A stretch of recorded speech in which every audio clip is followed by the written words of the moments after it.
I, of course, have such a low self-esteem, right? I could just see myself like, who's going to hire me? From the outside, Mariana Piccinini's career looks fearless. Big tech, international moves, leadership roles. But you will see in this episode a very different story. One of self-doubt, unexpected opportunities, and learning to trust yourself over time.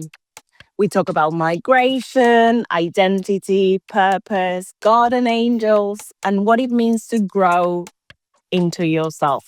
Not just professionally, but as a person.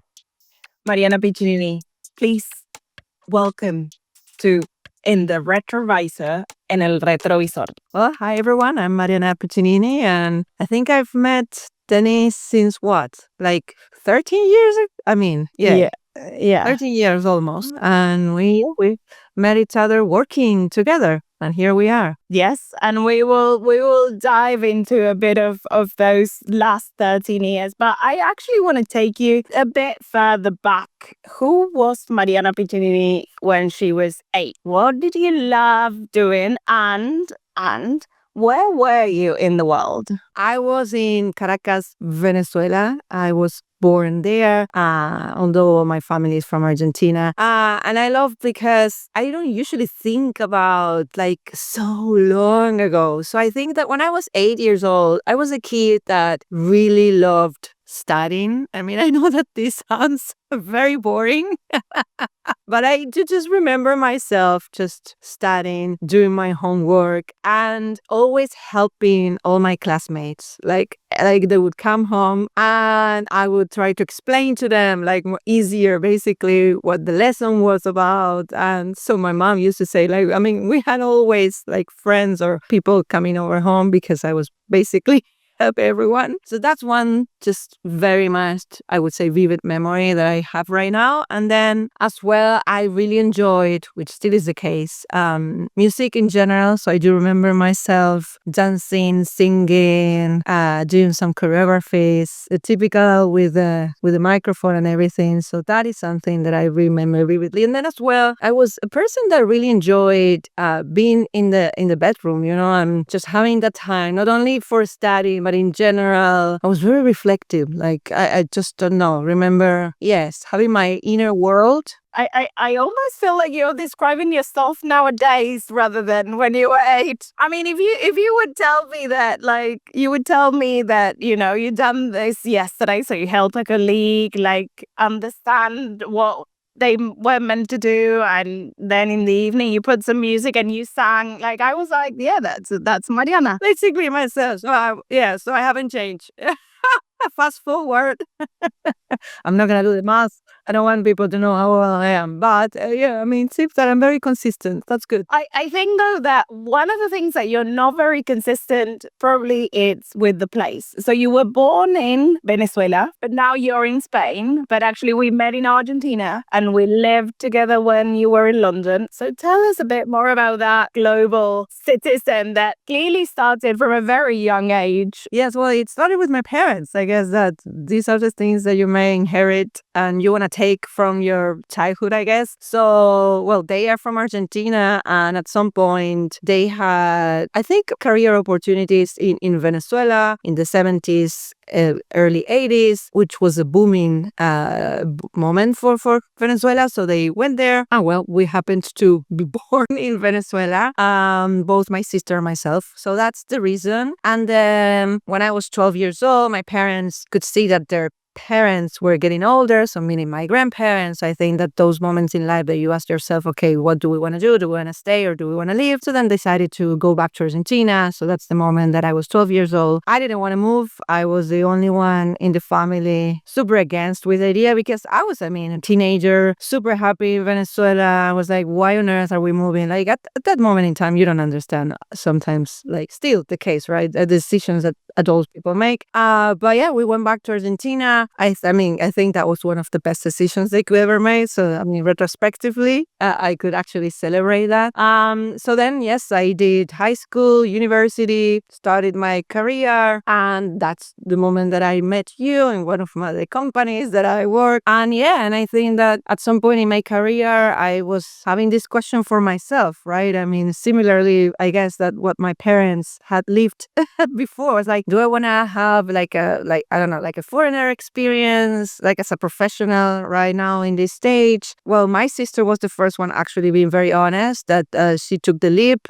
So she was as well in Argentina. So she moved to Luxembourg. My sister's like my soulmate. So I was like, okay, if she's moving, maybe the world is telling me that it's the moment. And yeah, and that's the moment that we first moved to Ireland, Dublin.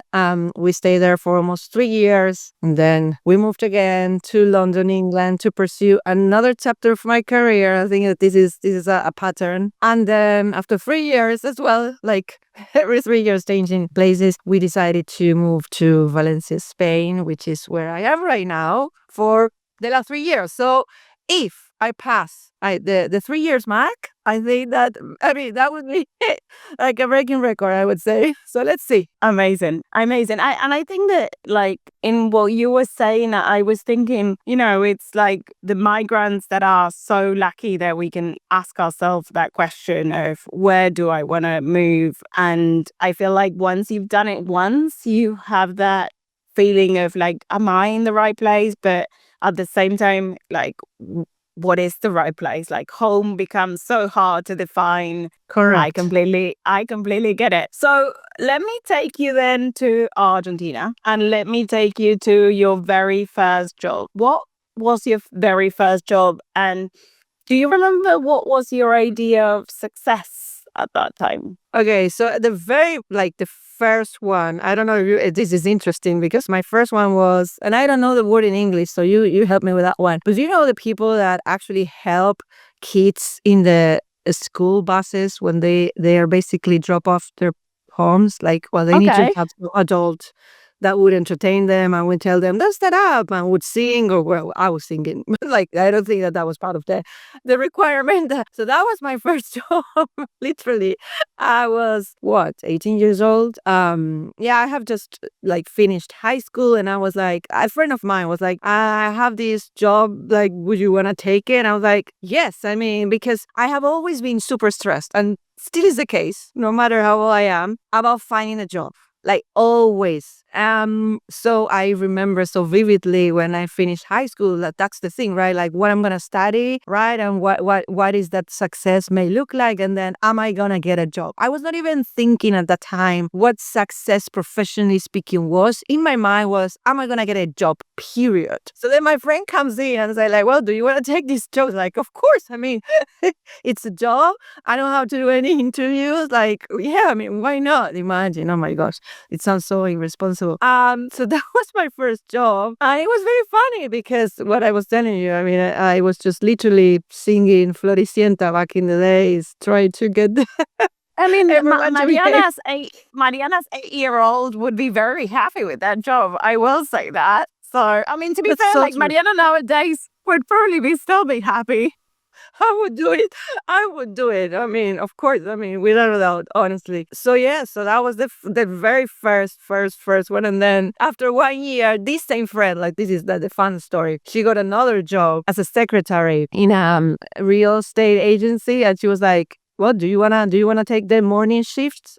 Like the same friend. I was like, of course. I mean, I'm gonna have now a more serious job. They're gonna pay me more, and I don't have to do any interviews, and then they would just really bring me in. And so that was the second one. So it's funny because I just think that, I don't, I mean, if I was to compare myself with like, I don't know, anyone else, but I was honestly so worried about not being able to get a job that, to me, having whatever job just to have experiences and just to be out there in the real world, because I did feel that, I don't know, I mean, I love my parents, but I always felt that I was super overprotective, right? And I guess that made sense, right? Changing countries and everything and readapting and adapting, that I felt that I was like living in this bubble, and then kind of the real world was waiting for me outside. So that's why, to me, like, just getting a job, getting the real life experience was already enough. At least at that moment in time. Because of course, then the questions did change when I was almost finishing the university. Like that was the moment that it got serious. Like, of course, I mean, I couldn't just be, Your I friend mean, couldn't find you that job. that's the thing, because we studied different degrees. So that was the problem. So there was like, oh my gosh, now I do need to find a job. My first kind of related job, meaning from my profession, I studied social communication. So for being a journalist, was in editorial. So it was, I guess, well, very kind of niche and bizarre. But I was so happy because I just literally got it myself, just applying back in the days, in the kind of digital newspapers versions, like in their job portals, like things that you don't do anymore. And that was the first one that I got for myself. It was related to my profession. And I remember that I felt so proud about myself. And once again, did you ask me like, that was intentional? Did you want to work in editorial? The answer is no. I was like literally in front of Clarín kind of job portal. I was like, okay, what can be more or less related to my profession? This. And I just started to apply. I was like, okay, whoever is going to take me. And that's the way. So I think that there is a pattern here where I don't think that I was the type of person that knew absolutely everything in advance, right? I think that there are people that, at least that's in my imagination, that they know what they want to pursue. Like, I'm going to study X and then I want to become Y and then I'm going to do this experience in here. I was like, no. In my case was, I wanted to study communication because it's something that I really enjoyed. Why not becoming a journalist? Because I really enjoyed writing. And I really enjoyed kind of observing the world and trying to kind of add my own lenses to that. I was like, okay, well, this makes be cool. And then I just went with the flow as long as I could just find a job and I felt that I was learning. And of course, it became, I would say, differently throughout the years. But yeah, it was not like a perfect plan that I was trying to achieve. Not at least at that age. I think that then... It's so interesting because I think that you come across as someone that it's fearless. And a lot of people would look at your life and think, she moved so many times and worked at the top 1% companies. And we will get to that in a minute. And I think it's so interesting that you were like saying like, I just needed a job. That fear. And I don't know, for people that know you and are close to you, it's so far away from what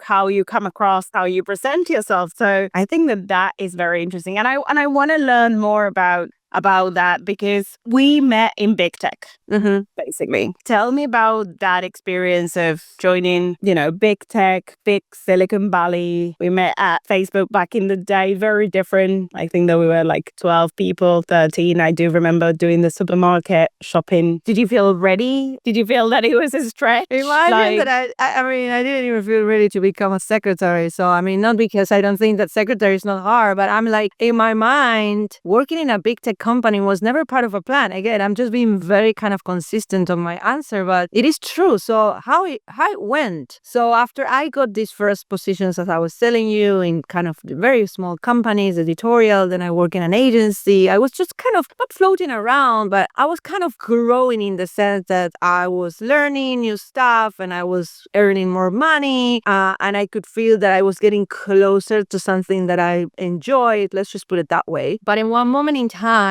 I thought that it was a good idea in that moment just to kind of have my own business. Like very early in the process, I was like, well, why not? And I had like this friend of mine in the university that we had the same curiosity. So then we went and said, let's just put our own kind of agency. It was very kind of focused, especially on kind of, I would say, reading communication, because we both enjoyed like writing basically. And it was very niche, but we were kind of, experiencing. And after 1 year, of course, we both realized like, no, this is going nowhere, basically.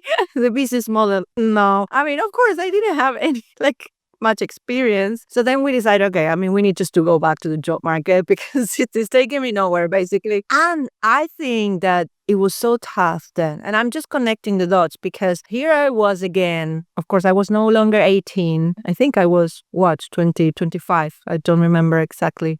And I was like, okay, I need to find a job after 1 year being out of the market. I was not sure as well. What is that I wanted to do? But I needed to find a job. Like, I'm honestly. Again, we go back to that I need to be employed. Exactly. Correct. So the same thing, but different channels, right? I wouldn't only apply to Clarín. I was like, on different networks here and there. Like, I need to find a job. Honestly, it was so hard to get a job because at that point, I was no longer 18. I was 25. I already had experience in agencies here and there. And then people saw that I had my own business. And that people sometimes freak out because they think, oh, this person is going to get bored in 1 year. So it was just this situation, like, very ironic where like no one would wanted to hire me because either I had like too much experience or I was going to run away or la la la. And month after month, and I was unemployed. I was like, what the heck? Like, that was a moment that was like a crisis moment in my life because I studied in one of the most prestigious university, Universidad of Buenos Aires. I got one of the, I don't know, highest grades. And you were told that if you work hard, things are gonna happen. Just do not worry about it. I was like this is not happening to me. I mean, what Can I why get a is it no one refund? told me? Exactly. Why is it no one told me what the actual reality is? So I was so frustrated. And at some point, and again, it's just to me it was statistically something that at some point is gonna happen because if you're just applying, and that was it. In one moment, one colleague that I used to have in one of the agencies that I worked, she told me, look, Mariana, I think that you need to go to kind of more niche networks that maybe they might promote works that not everyone is applying to. I was like, well, I don't have access to these niche networks. So she did add me to one of the universities that she had gone. And there was this position for digital advertising for a startup. And I was like, digital advertising? Like, never thought in my mind I would do that. Like, honestly, I never asked that question for myself. I was just more so, again, into agency related, but it was more internal communications or more like kind of other type of vibe, I would say. And then I was like, okay, but again, I just need to get a job. Basically, why not? So I just applied and I got the interview. I was like, okay, well, little by little, and little by little, I was progressing in the interview process. And I was like, okay, ma'am. And I still remember so well, Denise, when they called me to say that I got a job and they told me what the money was back in the days. I was like almost crying because back in the days I was still living with my parents because of course, I couldn't afford The agency didn't want. Yeah. Exactly. So I was like, are you kidding me? And it was to work as an account manager for an Argentinian startup that they did have like one business unit that was focused on basically digital advertising. And I was like, what? Yes, I mean, sign me in. I mean, I didn't even think about what that meant, if this is something that I wanted to do. Honestly, once again, I was there and I really liked it because, I mean, again, I didn't know anything back in the days around digital advertising. I was so numeric driven. And here I was, someone that has always been more so into, reading, writing. You could tell that it's more kind of the creative side of the house, and then like me enjoying kind of spreadsheets and KPIs and performance metrics, and like I didn't know nothing about that version of myself. So I just started to work hard as I always do. Like I remember that I was the first one to arrive to the office, the last one to leave, working hard. And little by little, they were like giving me more responsibilities. And I was like, I don't know what's going on. I mean, it went good. And what is the story about that? One of the person that usually got until very late at the office was the marketing kind of director in that startup. And that is the person that then left because it was hired to be at Facebook Argentina as one of the first employees. That is Pablito Gil, that till these days I always treasure him because of what he did. And he was the one that referred me. I do remember that I just approached him and say, look, just in case, there's an open position in the future, like I could just give you my resume. And I was like, yeah, well, we have now an open position. So, oh, okay, would you refer me? Like, yes, of course, Mariana, without a doubt. And we had never worked together. We would always be working until very late, but he was marketing, I was an account manager. Like, our worlds didn't cross, actually. But I don't know, maybe he could see that I work hard and that I was just taking things seriously. I don't know what was that was in his mind, but did he refer me? And I got the job, which I still don't understand how that happened, because if you were to think, as you were saying, we were like, 12 people? We were the first people hired to start the operations. And I only had, by that moment, only 2 years of experience in digital advertising. I was like, why on earth they're going to hire me only with 2 years of experience to start an operation, right? That you may say, well, to start an operation, you need just to have people that actually have a lot of background, which was not my case. So I think like a miracle happened, which is the second miracle that you know who it is Sebastian Brea, my another angel that, I mean, he knows it. So at the end of the day, I think it's the matter of always a little bit of lack of what are the people you run into when you are in these processes. I actually wrote like that guardian angel that keeps on happening across your story, either with the bus on that first job, which is still hilarious. I can picture you so vividly trying to get kids off the bus and on the bus and so on. And I can definitely picture you being the first one to arrive and the last one to go in an office and your hard work ethics. But I think that what comes to mind is that guardian angel figure and how that happens across your story. So I actually want us to take us to, okay, so you've been now at Facebook for quite a few years and you think about moving abroad, basically. And you kind of change roles throughout the years. So, we have an early Mariana that, does the bus thing and then the real estate, but then in a more serious and corporate lather type of role goes into digital advertising, which is almost very different to what you do nowadays. So can you tell me 2 pivotal moments in your career that you have been like that aha moment since you've been all around the place? Where were those moments? To me, the first one was in Facebook Argentina. After 1 year of having started as an account manager, there was an open position internally to become the first kind of a team lead for one division of the sales teams, which was SMB, for small and medium businesses. And it was a pivotal moment because I never thought that I would apply. Like, why on earth? Again, like, you joined just 1 year ago. You don't have formal management experience. What the heck? I mean, why? So I was like super chilled. And then another angel. So that's why, like, life, it has to do with the people that actually like open doors to you. So this Patrick Ruby, he was the hiring manager basically, and was like, Mariana, do you have can we have a conversation, like a one-to-one? I was like, yeah.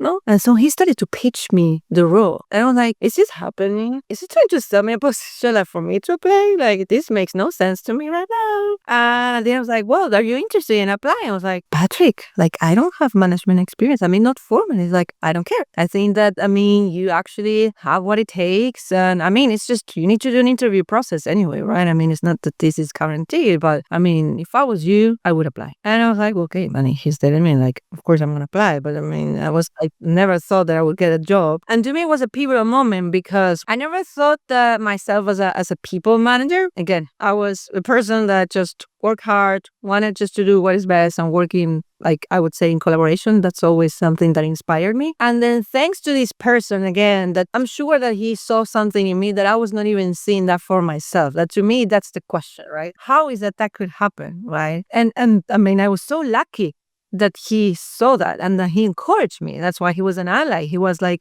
was so important because till now I can say that one of the things that I enjoy the most about my professional career has been, and it is, being a people manager. And if that was not for that conversation or that pivotal moment or Patrick just really encouraging me, that would have never happened because I would have never there myself to see me as a manager, as a leader. Like, what the heck, again, like all this inner voice, like you don't have enough experience, da da da da da. So that was a pivotal moment because it just changed completely my career, like 360. And I would say that the second one was, well, because I became a manager for the SMB, that's one opportunity as well to move abroad, to Dublin, to as well manage an SMB team over there. So again, that really opened doors. But I think that the second pivotal moment was, and I think it's interesting to kind of draw the line and the parallelism, because in the second moment, I was the one realizing what I needed for myself and that I could have the potential to do something differently. Whereas in the first moment, right, I needed someone right, was right in your story, basically. And in this moment, I was like, again, in Dublin, I was extremely happy. Like, I loved, managing people from different part of the world. Like, it was just honestly one of the best time of my life. But I could see myself that, when you list out what are the things that give you energy, for me, everything was people related. Then when it came to the actual sales business, this must be something, right? Like, it's not ideal. Of course, you always have things that you don't enjoy, but you are a salesman. It's not that you are, that's ringing a bell. So like, well, maybe I need to do something about this, right? And maybe I should just not take a look aside and really kind of own it. And that was the pivotal moment because I said, well, I may just need to start exploring doing a change to HR or something related because I think that this is where my next steps was. And that's what I did. And it didn't happen from one day to another one because this time around, I didn't have anyone saying like, well, there's a role for you. This was the first time I was like, oh, I need to find it, like, honestly. So it took me at least 1 year or 1.5 years, like exploring different positions internally, talking to different people, understanding what the options were, if there were options, and talking to hiring managers because I think this is the thing, right? You on paper might not be meeting the qualifications because if you're changing career, like, you cannot expect like that I have, I don't know, an HR certification because that was not the case. So then I needed as well to find, again, a hiring manager that would be open enough to see something in me that might not be exactly related to what the official qualifications were, but indirectly that I could actually pursue it. So then, pivotal moment, I did find that person, Donia Small, like another angel in my life. She knows it, that she actually gave me an opportunity and I moved to an HR position. And actually in that movement, I decided to step from management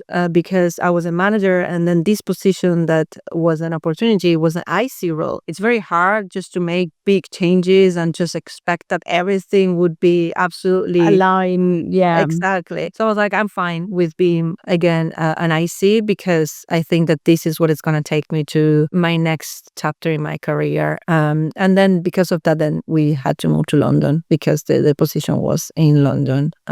So that's... I love that. I think that also the two pivotal moments that you just described almost talk about two different Marianas. The first one that is like cannot see herself, all the greatness that she has, and is like it comes from the outside again that Patrick goes like, Mariana, you should consider this. And you go like, is he talking to me? Like, and then that second pivotal moment when you ask yourself for the first time, like, I have a job, but is it the right job? Is this the right job that I want to pursue? And I think that that's very interesting and very nice to hear. Now, Mariana, I think that in all the transformations that we have seen across this conversation, if you would be able to give yourself one piece of advice to that Mariana that, her friends goes like, oh, do you want a job? Do you want a job? Or even a later Mariana, the one that like has just finished university, what would be that one piece of advice that you would give her? I think that,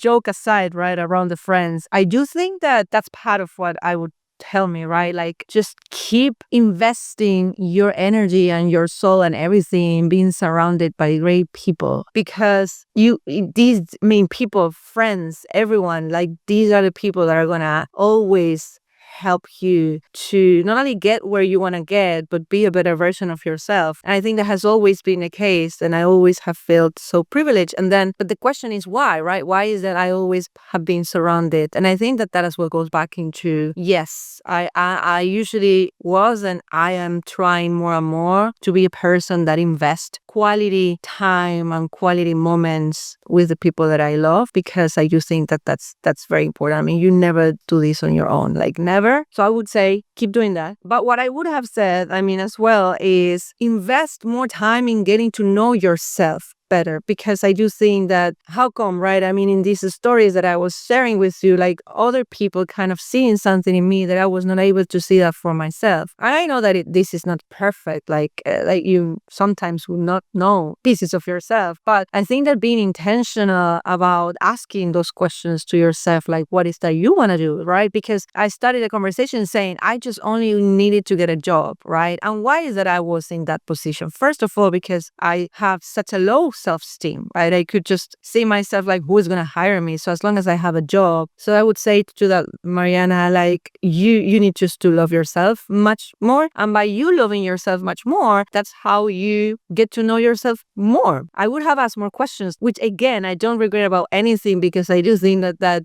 makes me who I am. But I mean, I think that, yes, that's what I would have like told me, like, trust more in yourself and invest time in connecting with you, who you are, what you like, what you don't like. Well, like, these to me are so important, because I think that the fact that in the second pivotal moment I was able to do that, it took me quite a journey, honestly. And I think that now I'm a person that actually invests a lot in myself, on just really connecting with who I am, what makes me happy, what I want to do, which is nothing to do with how I started the conversation. So I think that that's the piece of advice for sure. Well, no, yeah, and I think that's also good. I think that, you know, it's all about who you are nowadays, and of course, like, we now live in a society that allows you to. It's okay to ask certain questions. Yep. I think that we come from an era that it was very Mm. important to get a job, and, you know, the corporate ladder and so on. And I think that corporate ladder. I mean, I have no idea what that corporate ladder would look in 5 years from now. So I think that that's why we need to stop and ask this type of questions, because, you know, I think that we're in a moment that everything that we have known until now, it's being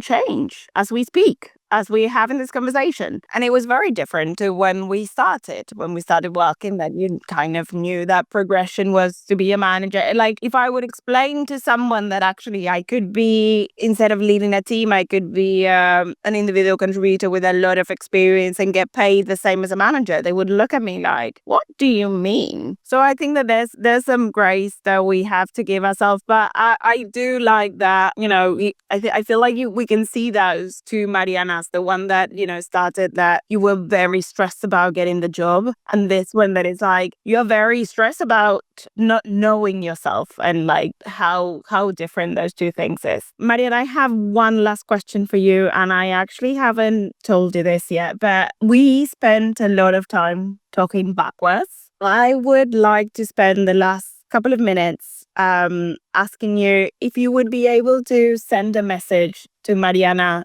20 years from now. What would you hope for that, Mariana? What would that message look like? I think that for sure now, I mean, I am a mom, right? So I cannot just think about answering the question without thinking about Luca, right? I mean, what I would like Luca's my son, to see from me, right? So I think that 20 years, if I was to think about that, like a Mariana, really just keep enjoying at the heart what she does in life, always driven by a purpose. And yeah, and a person that really just keeps connecting to what happiness is, not only for myself, right, but for the people that surround me and the people that I love. And I would like that. I mean, I would like Luca to see that, right? That it's just like, it's all about that. It's all about like really just keep looking for that happiness, keep looking for the purpose, because I think I generally believe that everyone has a purpose in this life, and just connecting with that purpose. Yeah, I mean, I want Luca not to just do the things because, I mean, they need to be done in a certain way, right? Like, I just really want him to, I mean, know himself and be super authentic, and just look after that, and understand that happiness is just more than having a professional successful career. Like, that is for sure. And that he can live with that. I think that would be not a very kind of concrete answer, but I think that this is what I would like him.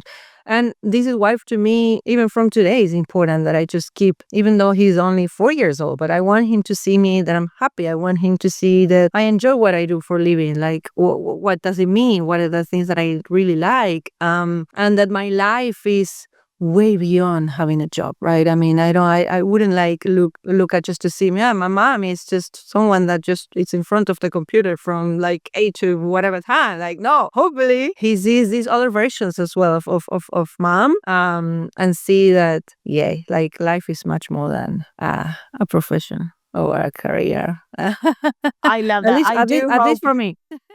No, I do hope that Luca gets to see the Mariana that dances as that 8-year-old as well, because I'm sure that she continues to do so. And I like that. I like that idea of we spent half of the conversation talking about finding yourself, finding that purpose. I have no doubt that in 20 years from now, we will watch this conversation and hopefully we both have found our purpose. Pichi, as I tell you, thank you so much for being here. And what a wonderful, wonderful journey. Thank you, Dan, because I think that you are part of this, again, list of people that I was mentioning. And the fact that you are now creating this space, to me, is just a confirmation that once again, I'm surrounded by great, great human beings, and you are just one of those. So thank you so much. Thank you, everyone. And I hope to see you in the next episode.